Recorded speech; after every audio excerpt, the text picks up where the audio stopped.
जय हो मनोज श्याम जी की। दोस्तों, मैं आपका हार्दिक स्वागत करता हूं हमारे इस यूट्यूब चैनल में।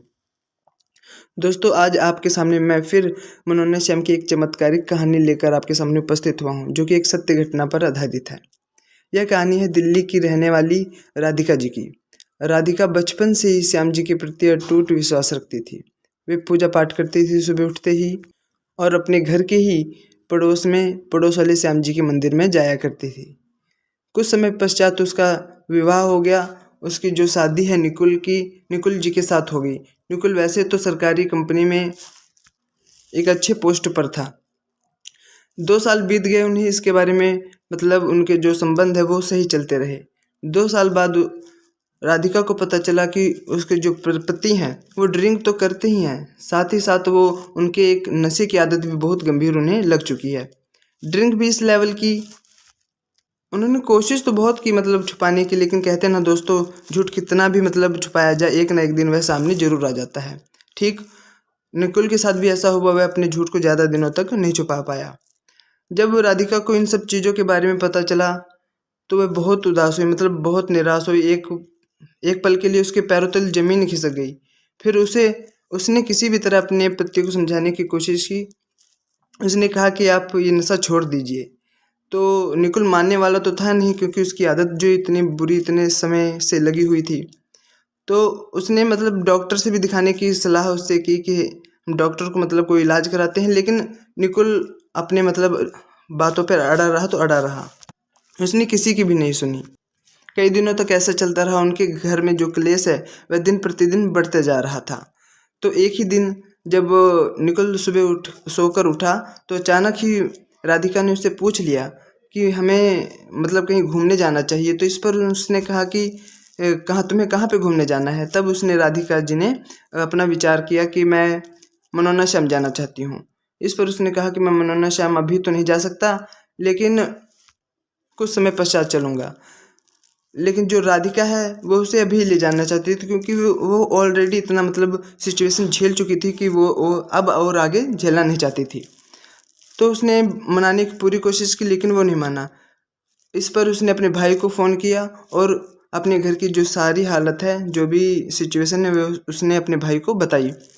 इस पर अगले ही दिन उन्होंने मनोना श्याम जाने के लिए टिकट बुक करा ली और वो अगले ही दिन निकल पड़े। जैसे ही वो मनोना श्याम पहुँचे, मनोना धाम में उन्होंने बाबा के दर्शन किए, और बाबा के दर्शन करते करते राधिका की आंखों से आंसू निकलने लगे। उसने मनोना श्याम से अपनी सारी प्रॉब्लम शेयर की, सारी बातें बताई कि ये दिक्कत है। उन्होंने परिक्रमा भी की। उसके बाद वे घर लौट आए। वैसे ही चलता रहा। मतलब निकुल रोज ऑफिस जाता आता। एक दिन उसका एक्सीडेंट हो गया। एक्सीडेंट होते ही वह बहुत परेशान हो गई राधिका, क्योंकि दोस्तों, पति किसी का भी हो, अगर वो जख्मी हो जाता है तो उसकी धर्म पत्नी को जरूर ही निराशा होती है। तो इसी प्रकार राधिका भी था। जब वह हॉस्पिटल में एडमिट हुआ तो डॉक्टर ने उसे कुछ महीनों के लिए आराम करने की सलाह दी, और उसे बेड से कहीं बाहर उठने की उसने मना ही कही थी। मना कर दिया था डॉक्टर ने कि आप 3-4 महीने बेड से नहीं उठ सकते। इस पर राधिका ने सोचा, उसे खाटू श्याम का ध्यान आया। उसने सोचा कि मैं तो बाबा आपके दरबार में अपने पति की प्रॉब्लम का समाधान करने के लिए आपके पास आई थी, लेकिन आपने इसका बिल्कुल उल्टा कर दिया। इससे अच्छा होता कि मैं आपके दरबार में आती ही नहीं। राधिका श्याम जी को बहुत ही भला बुरा कहने लगी। 2-3 महीने बीत गए। अब राधिका पति के लिए अपने हॉस्पिटल को रोज़ सुबह खाना लेकर जाया करती थी। उसे श्याम जी के मंदिर में भी जाने का समय नहीं मिलता था। इसी प्रकार जब उसे 3-4 महीने पूरे हुए तो उसे हॉस्पिटल से डिस्चार्ज कर दिया गया। उसे हॉस्पिटल से छुट्टी मिल गई। इस पर राधिका भी रोज़ जाने लगी अपने श्याम जी के मंदिर में।